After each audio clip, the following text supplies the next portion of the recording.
show is sponsored by HiveMind CRM. It is more than just a CRM. It is a real estate and business mastermind that comes with an all-in-one CRM. You can have unlimited websites and users. You can call, text, RVM, and email all in one user interface. And you can set up custom automations for any type and multiple businesses. 65% of companies start using a CRM system within the first 5 years of business. Once implemented, the HiveMind will save you on marketing, give you more time, and make more money. One of our users had his first $100,000 month using our system in June. We want to see you automate and accelerate your business. Text us at 210-972-1842 for future meetings, and of course to get our $1 course on how to make more than 6 figures on one land deal. You can schedule your free demo today at hivemindcrm.io. Hey, welcome to today's episode. I'm your host, Daniel Martinez. I have a special guest, John Bianchi from Canada. He lives over the river from Detroit. We'll talk a little bit about that before the show, but he is a AirBnB data specialist. So we're going to talk a little bit about that, and I was hopefully get into real estate too. So we're going to talk a little about that, but here's our guest, John. Airbnb is a little bit newer. I know it's been around for like 5 to 10 years here, give or take, but how long have you been doing Airbnb? Since 2017. Okay, Yeah. 2017. Yeah. So you got ahead of it before it got popular. Yeah, and honestly, when I got started, I thought it was popular when I was getting started. So now it's like to the max, or we'll see where it goes from here. But yeah. Okay, that's awesome, man. 2017, that's a long time. Now, are you a host yourself? So funny enough, I'm not right now, but I did have up to 15 locations in Chicago. I had a couple down in Scottsdale, a couple over in Michigan, and I sold all of them in 2020 when everything kind of fell apart. I had somebody who actually wanted to buy my portfolio at the same time. And so I just ended up selling off all of them. I was doing rental arbitrage and property management. So I didn't own any of those homes, but I was still able to sell all of the contracts. No, that's good. That's good. I mean, that shows you there's even revenue to be made just by management. Now, I know rental arbitrage and management usually charge a lot more. So can you say what your rates were when you do charge for management? Yeah, so management's the average is now about 20%. It was 30 when I got started. It's now about 20% though. And that's 20% on like the entire revenue, right? So if the home makes $100,000, you're taking away 20 grand for managing that home. So that's awesome. And then with rental arbitrage, it's really all about finding the right property at the right price. And that's really what's going to maximize that revenue for you. I never paid a landlord more than what they're asking in rent. So they didn't get the better deal. I always did. And that's kind of how I wanted it to go. But yeah, so there's definitely money to be made in management, especially if you get the bigger homes too. If you get those luxury homes, the luxury homes are doing like $200,000 a year and you're taking like 20% of that home. So it's pretty impressive. That's crazy. It's crazy. So you are in the arbitrage game, just essentially landlord of the rental of the Airbnb itself. So how much was your exit on that portfolio? It was about $250,000. Not a crazy amount. It was based off of the 1 year's cash flow for every single property that I had. Now I focused on really large properties. So I had the biggest properties in Chicago, which were 4 bedrooms in the high-end neighborhood. And so each property cash flowed about $20,000 or more. And I sold them for that amount.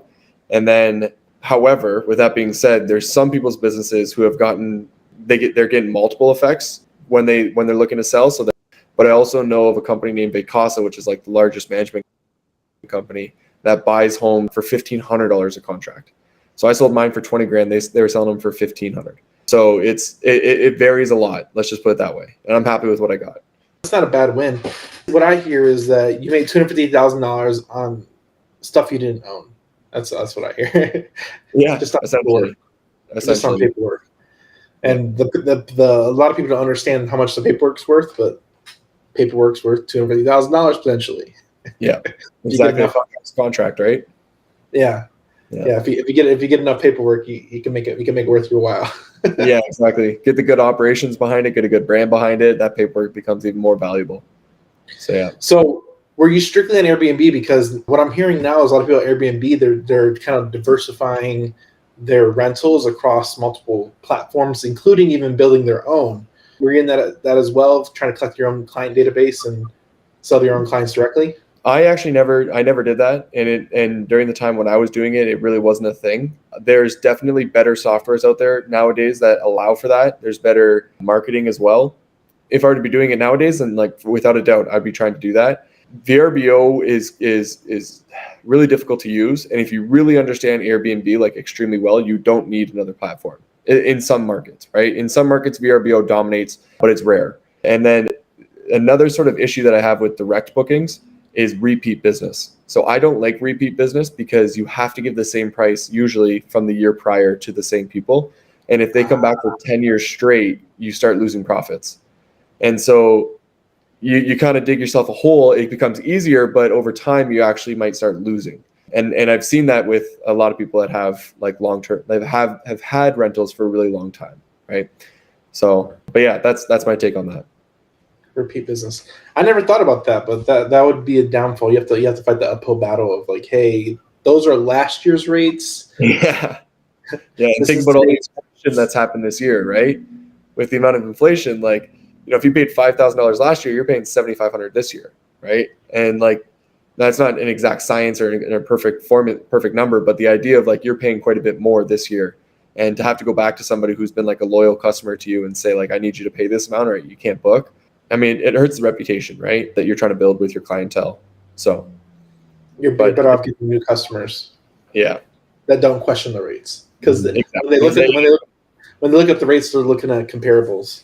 Exactly, because it is what it is, right? So yeah, so there's definitely pros and cons without a doubt with every single option that you take, right? So what are you doing now as far as in the Airbnb space? Because you sold your portfolio, you're not necessarily in management. So what are you kind of doing now in the Airbnb space? So during the time period of building up that entire business, what I learned how to do really well was understand Airbnb data and how to organize it, make sense of it, and actually take actionable steps with it. And since I've stopped with my portfolio or sold my portfolio, I built a course that taught my process, and I put that course onto YouTube. I didn't try and sell it. I just put it out there. I'm like, this is my process. This is how I do things when it comes to Airbnb data. And from that, organically grew a Airbnb data consulting business. And so now what I do is I actually help people that are looking to purchase Airbnbs all across mainly the United States, but across the world as well. And I help them understand the data. I build reports for them. I analyze properties for them. And I just make their lives easier in a sense of, and also give them the confidence to purchase that, $500,000 home or $1 million home, and with the confidence that yes, it is going to cash flow, or yes, it is going to give you a 20% cash on cash, right? Like, and more often than not, I tell them not to buy it. You know what I mean? So yeah, and like the main goal that I have is I want to ensure that nobody's buying or signing a lease that would be an unprofitable Airbnb. And I don't want them to ever buy a home that would never be a profitable Airbnb either, right? So, and I know for a fact that the data in my process can help you figure that out. And then the last thing I like to do is ensure that people are able to maximize the amount of revenues that they're going to be getting when they're going into a market. Because the honest truth is that most homes are better off as long-term rentals. After expenses, it'd be better off if it was a long-term rental, especially in metropolitan areas, right? And so understanding the data and understanding what allows you to maximize the revenue and where within a certain market is the most money being made is extremely important, and the data allows for that. And just to give an example of this, I focused on 4 bedrooms within a neighborhood in Chicago, and those ones would profit me anywhere from $20,000 to $40,000 of net profits, right? But if I were to focus on 3 bedrooms, I would have lost money, right? And it's just because there's a variety of reasons behind it without going into too much detail. But that's the level of insights that, understanding the data can really give you. Yeah. I travel here and there, and I usually get Airbnbs. The cleaning rates are getting ridiculous lately, but yeah. Oh, yeah. They're getting ridiculous lately. But one thing I'm always looking for is at least a 2-bedroom, because I got 4 kids. So right. I'm looking for two bed. I got 3 kids, so I usually put the two kids in one, and I'll have a little to go crib thing. Yeah.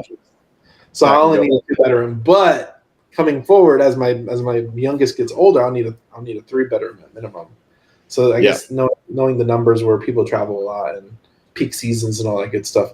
Do you do analytics as far as like you do like consulting work as far as like, hey, this might not be a friendly Airbnb city because now there's like municipalities that are fighting against it, like Hawaii. Yeah, so I don't. So I don't do consulting on that just because it's not my area of expertise. I do know in a lot of different areas, I know the regulations for a lot of different areas. So like I have general knowledge on it, but I always tell people to call up the city hall, call a lawyer, read through the ordinance. I'm saying that wrong. Thank you. And so, do the due diligence themselves to like truly figure that out. But I don't do direct consulting on it. It's way too much to keep up with because like in Chicago, it's one thing. In Nashville, it's another thing. And like, it's pretty well like that everywhere you go. They all have a different way. And like what I tell people though, is understand your regulations so well that you can still operate, because a lot of people won't do the work to actually figure out how to get through the regulations, and that lowers competition. And so that's one thing that I was able to do in Chicago that actually helped me with my portfolio, right? Most people are like, you can't do Chicago. And I was like, yeah, you can. And I just figured out how to do it, right? So yeah, that's what I recommend. Operating within the gray area, and I think that's for all entrepreneurs in general, is that you have to understand what you're going into fully and make sure it's a right decision for what you're planning to do anyway.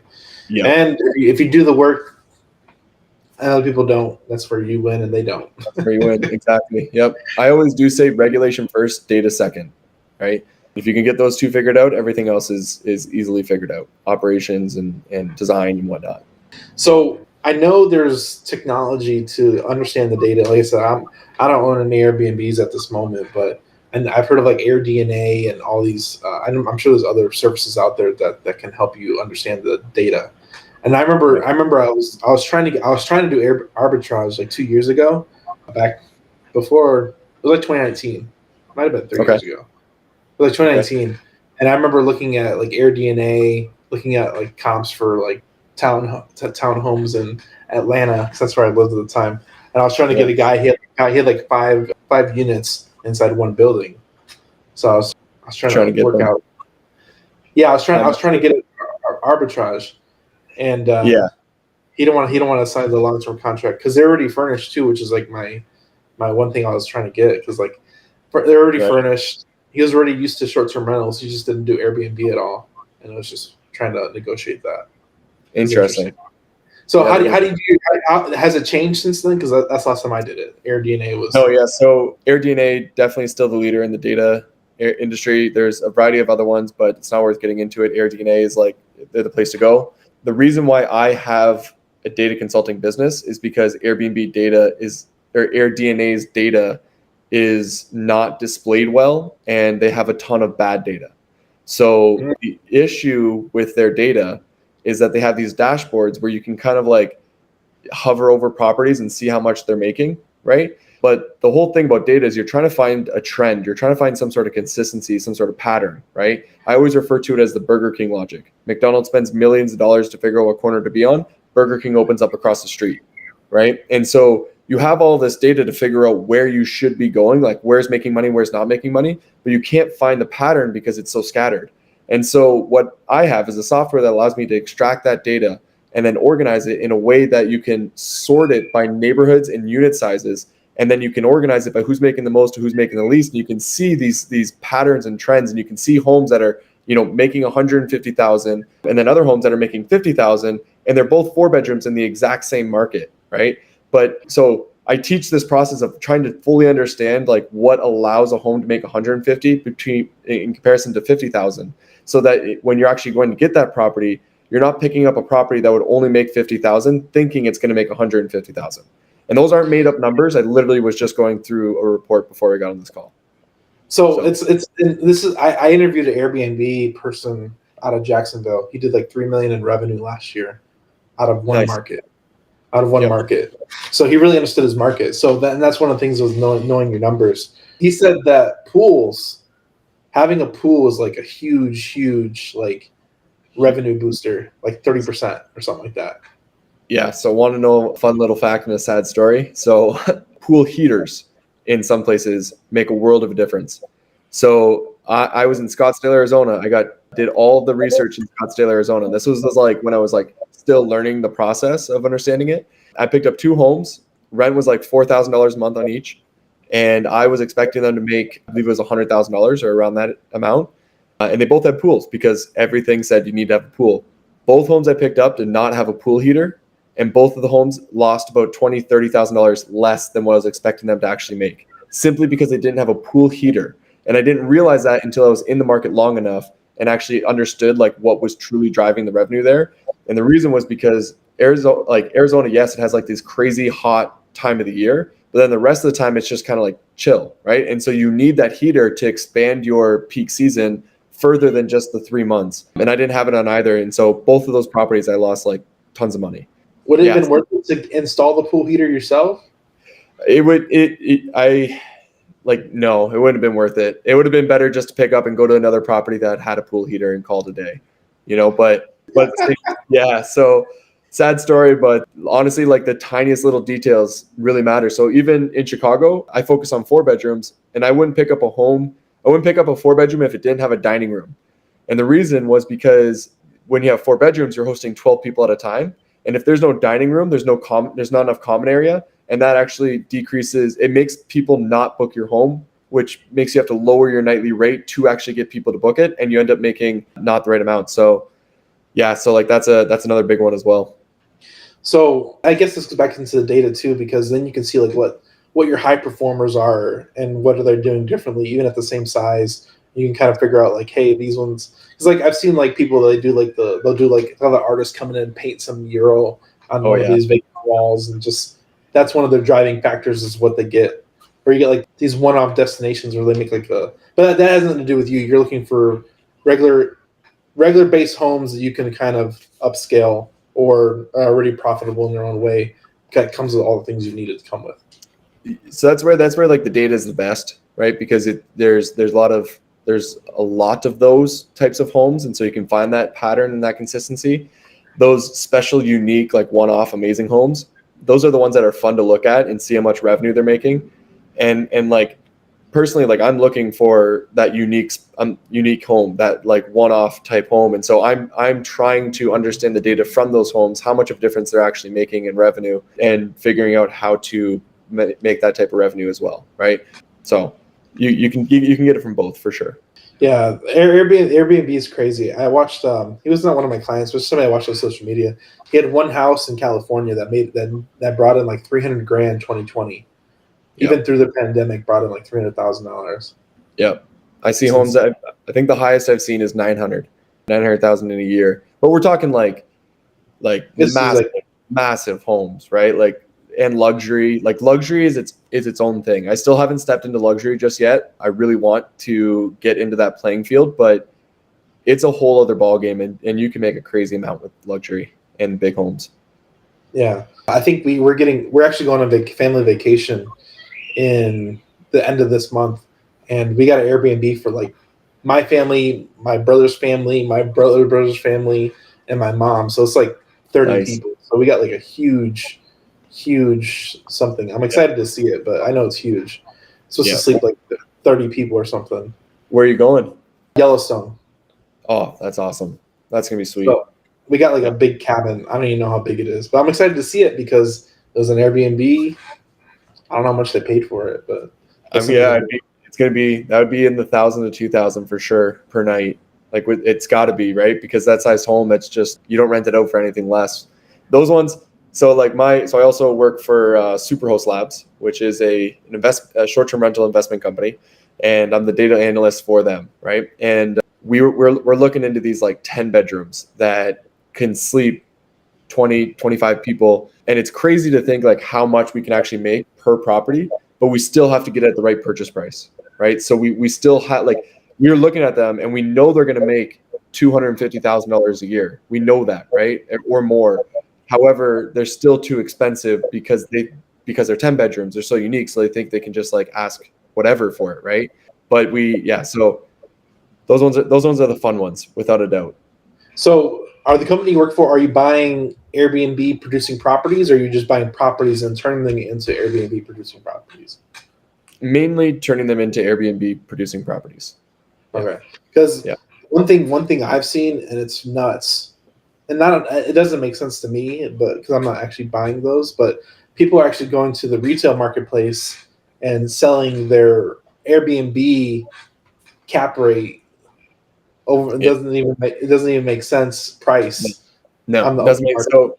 The only way that you're ever going to make that work is in a vacation rental market where the vast majority of the homes are vacation rentals. That's the only way it's going to work. So there's people that have been trying to do that in metropolitans, right? Like in a metropolitan, the homes are going to be priced based off of all of the other homes, not because of your vacation rental revenue, right? But if you're going to be in like Gatlinburg, Tennessee, or if you're going to be in the area of St. Augustine where you have a transferable license, right? Then you're going to be selling based off of your Airbnb cap rates.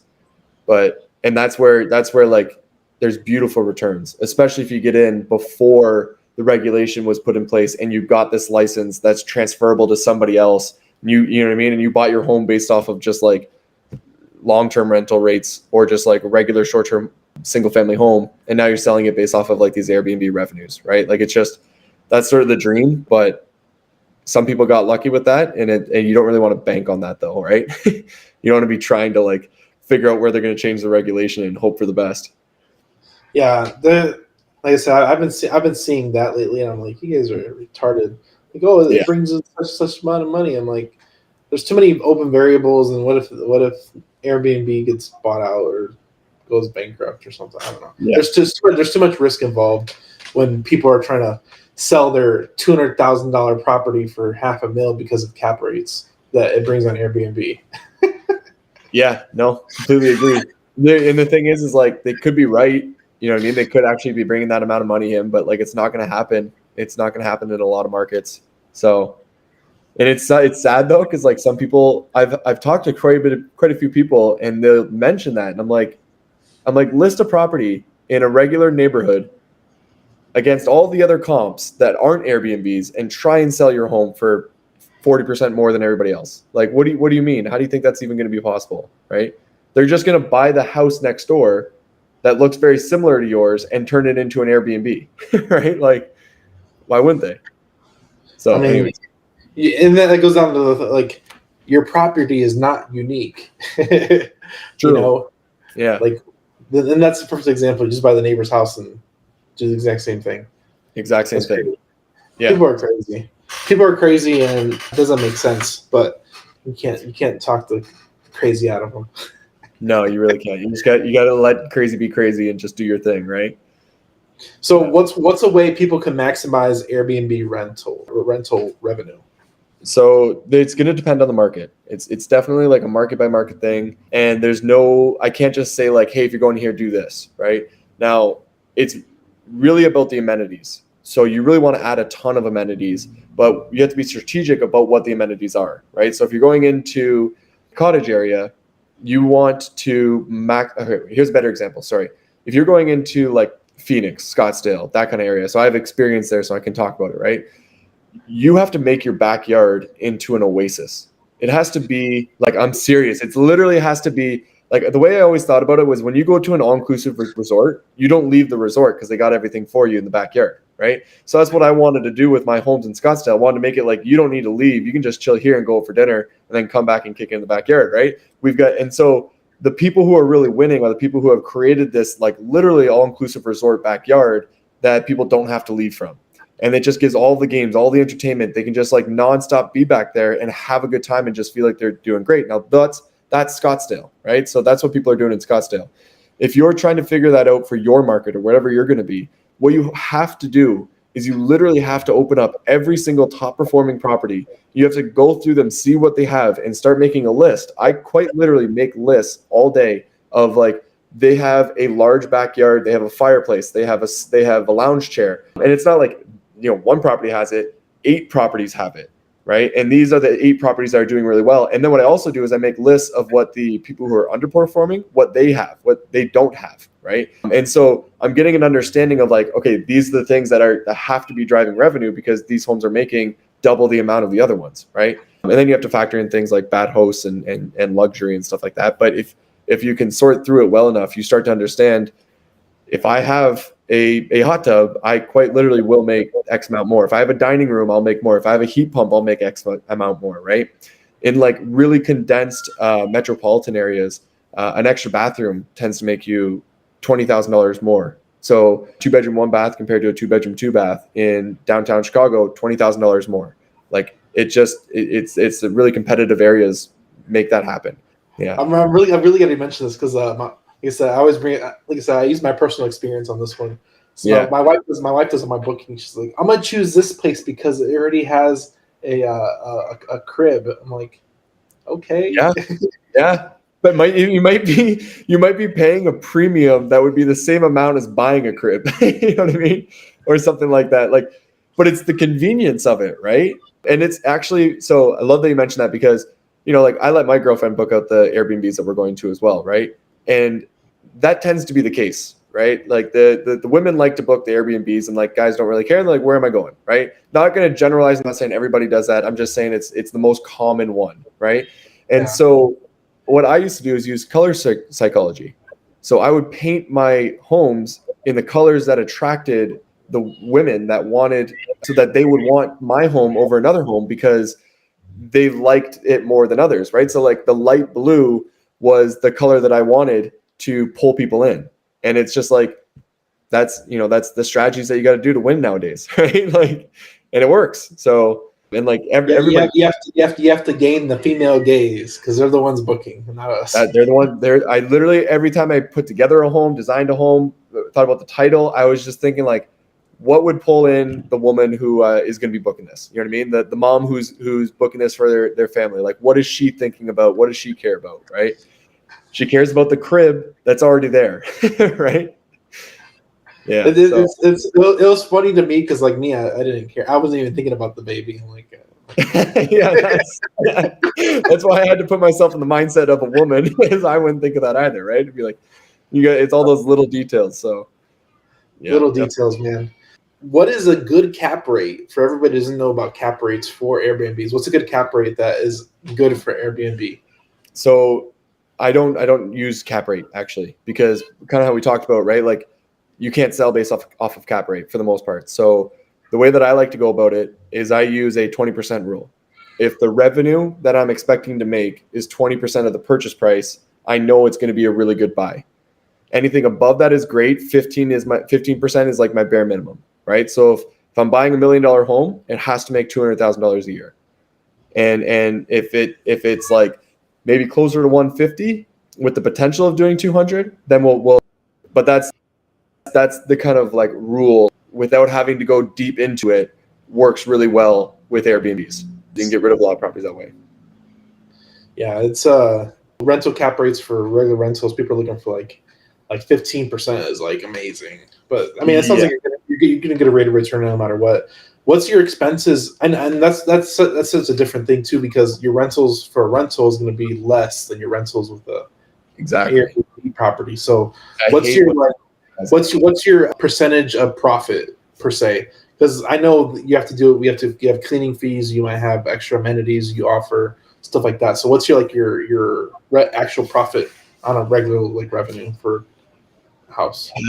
Yeah. So this is one that I don't have a percentage.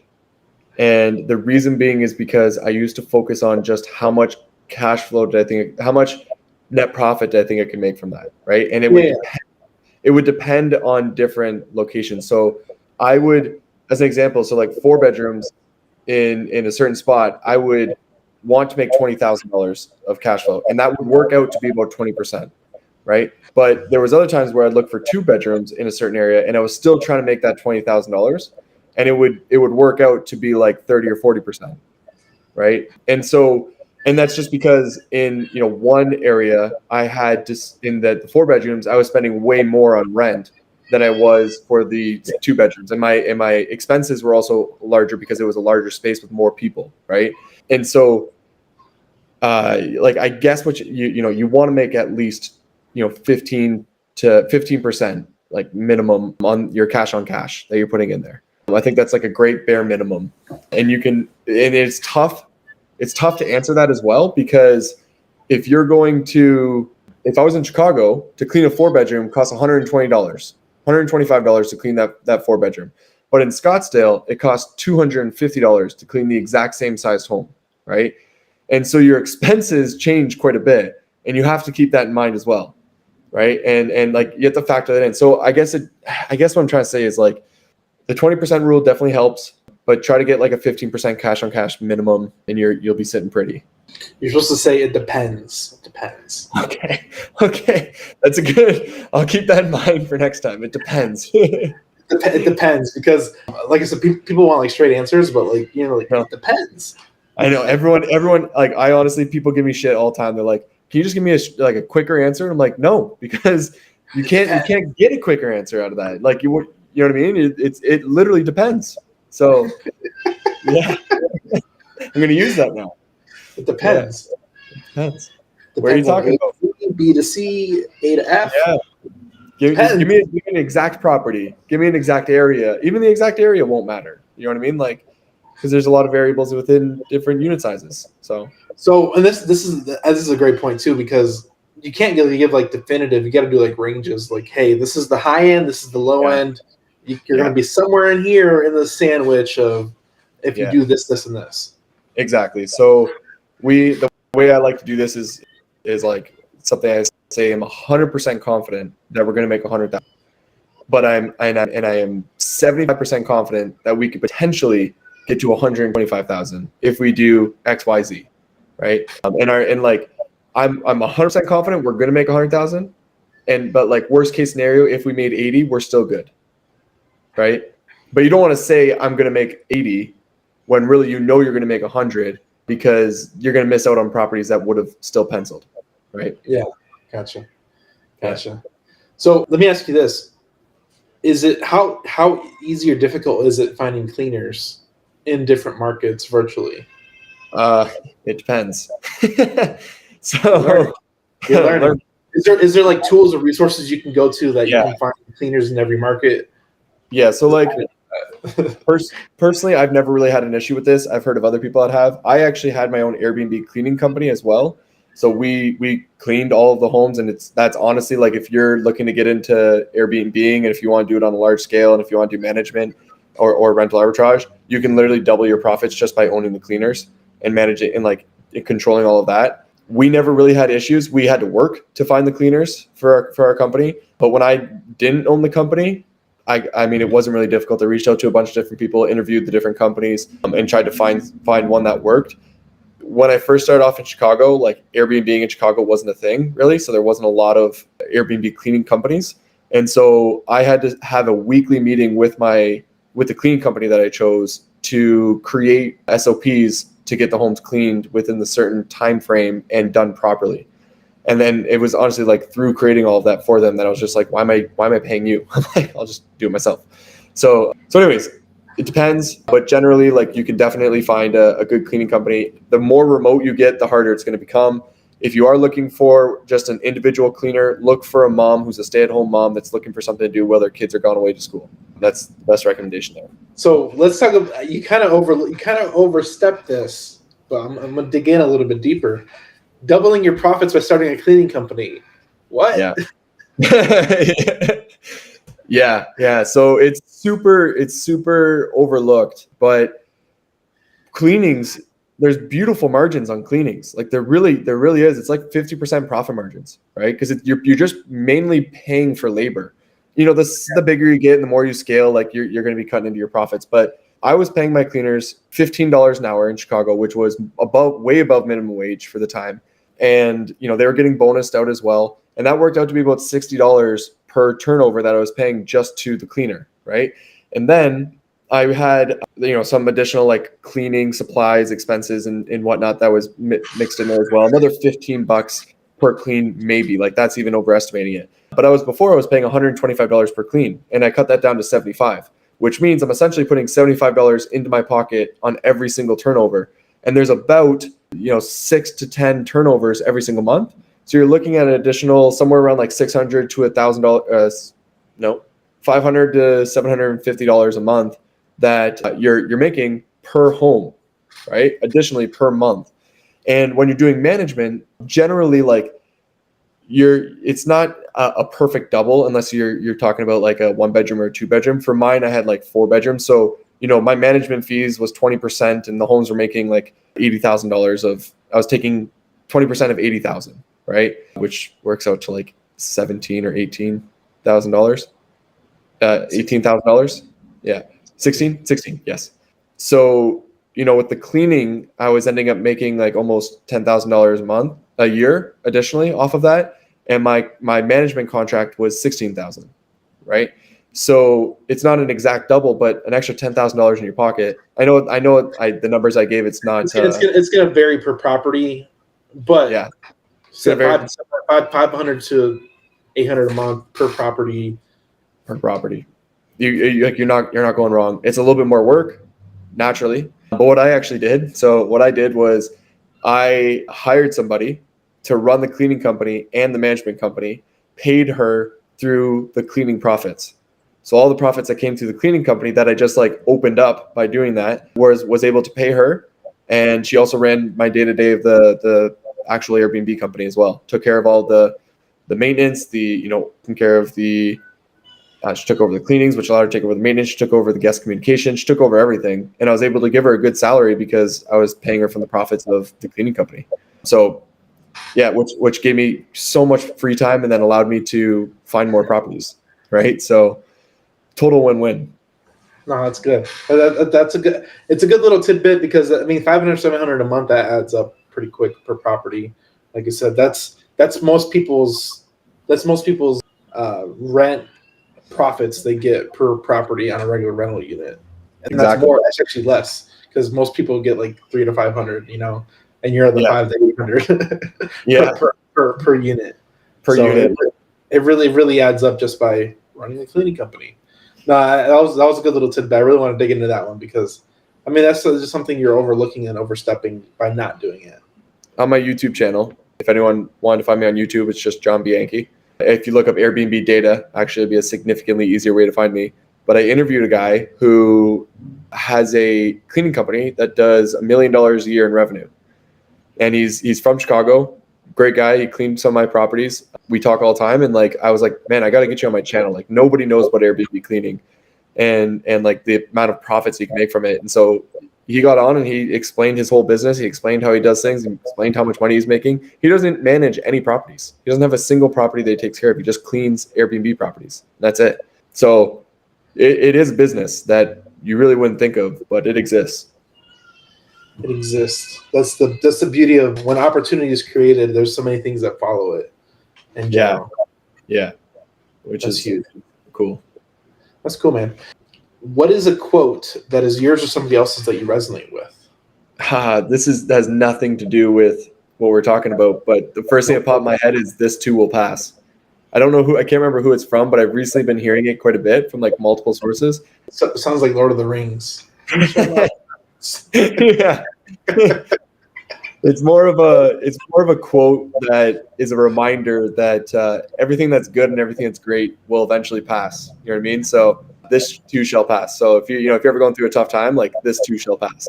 And so yeah, totally off topic, but it's the very first thing that popped in my head. No, that's the point. I want to get you on your toes. I'm gonna make you a better speaker. Yeah, appreciate it. Thank you. No, that's good, man. Where can people find you online? What's your go ahead, you know your stuff. Yeah. So best place to find like all my content everywhere I put it is onto YouTube. If you were to look up Airbnb data or AirDNA, you're going to I have 2 courses online that teach you my entire process, everything you need to know. It's completely free. So you can go in there, a bunch of other videos too. John Bianchi, Bianchi. That's where most of my stuff is. And then I have, my other links are on there. So you can get my Instagram and Facebook and whatever else you want. But honestly, like if you're looking for help with purchasing an Airbnb or trying to find the most profitable place within your city, and I have reports that allow you to figure that out very, very easily. And the process is online for free. So all you need is a report. So if you want to talk about that, if you want some general advice, reach out to me. My email is hello, HELLO, @pointanalytics.co. So yeah, hello. I'll make sure perfect. That works too. Yeah. And I like to talk to everybody. So like I like to hop on a Zoom call and see how I can help out. So final question, kind of alluding to what you're saying. How long does it take for a new novice to underwrite a property, if it makes sense for them, using the free tools you provide? The course that I have that teaches you about how to go through the report and teaches you my process is a 2.5-hour course, right?